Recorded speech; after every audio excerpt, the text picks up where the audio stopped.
Hi hello కొత్తగా ఏదైనా start చేస్తే వెళ్ళి చూసే వరకు మనసు ఊరుకోదు కదా. నేను కూడా అవుట్ అయిపోయి నిషి బర్త్డేకి సర్ప్రైజింగ్ గా మల్లారెడ్డి ఎయిర్ సిటీకి తీసుకెళ్ళాము. ఫ్లైట్ చూసి ఎయిర్పోర్ట్ కు వచ్చామా అనుకున్నాను. ఎయిర్పోర్ట్ థీమ్ రియల్ ఫ్లైట్ చాలా నచ్చింది మాకు అందరికి, మా పేరెంట్స్ కి కూడా బాగా నచ్చింది. బోర్డింగ్ పాస్ తీసుకొని లాబీలో వెయిట్ చేసాము.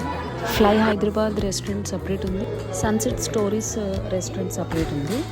రియల్ ఫ్లైట్ రెస్టారెంట్ అని చెప్పిన తర్వాత నిషి చాలా ఎక్సైట్ అయిపోయాడు. ఎప్పుడెప్పుడు బోర్డ్ అవ్వాలి, ఎప్పుడు చూడాలి, లోపలన్నీ చూసేయాలి అనుకొని.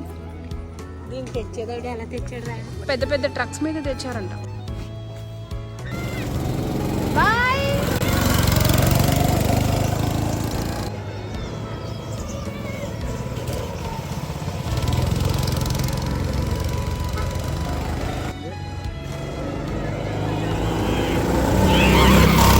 గోకాటింగ్ పంపించగాను ఫస్ట్ గోకాటింగ్ చేద్దాము, లంచ్ తర్వాత చేద్దాము అని చెప్పి వాళ్ళ అన్నం తీసుకొని గోకాటింగ్కి వెళ్ళారు. ఎంజాయ్డా?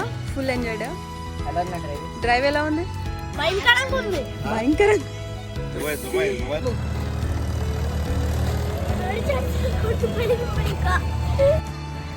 అస్సలు కుదురుగా ఉండడు కదా, అన్నీ చూసేయాలి, అన్నీ తెలుసుకోవాలి, ఏంటి ఏ బటన్స్ స్విచెస్ ఏంటి ఎలా ఆపరేట్ అవుతాయి ప్రతి ఒక్కటి చెక్ చేసేసాడు. అది రియలా ఫేకా. లిమిటెడ్ మెనూ ఐటమ్స్ ఉన్నాయి. ఫుడ్ టేస్ట్ బాగుంది. రాజుగారి కోడి పలావ్ అయితే చాలా బాగుంది.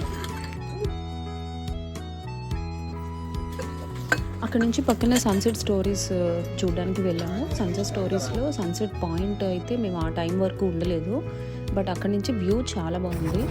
కొన్ని ఫొటోస్ తీసుకొని వచ్చేసాం అందరం.